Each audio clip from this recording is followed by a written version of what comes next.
اعوذ باللہ من الشیطان الرجیم، بسم اللہ الرحمن الرحیم۔ عید غدیر کی ایک خاص نماز۔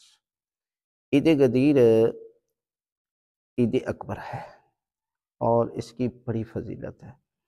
اس دن روزہ رکھنا، مومنین کو کھانا کھلانا، مصافحہ کرنا، خوشبو لگانا اور یہ اعمال، روزہ رکھنا، یہ ہر عمل کا اپنی جگہ پر بہت زیادہ اجر و ثواب ہے۔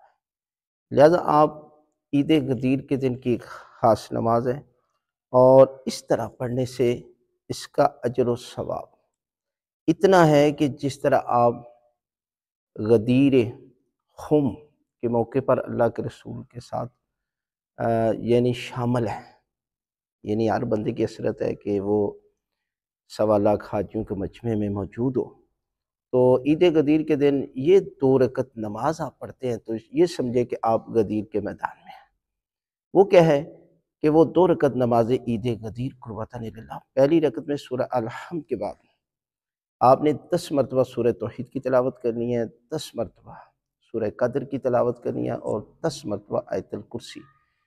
آیت الکرسی علی العظیم تاکر اور بسم اللہ الرحمن الرحیم کے بغیر آپ نے اس کی تلاوت کرنی ہے۔ اسی طرح دوسری رکعت میں بھی آپ اسی طرح نماز کو مکمل کریں، تسبیح کا ذکر پڑھیں اور دعا مانگیں، تو خالق کائنات اس عظیم دن کے صدقے میں آپ کی دعائیں قبول کرے گا اور پروردگار جو ہے وہ آپ کو اتنا اجر و ثواب عطا کرے گا کہ آپ سمجھے مقام غدیر خم میں موجود ہے۔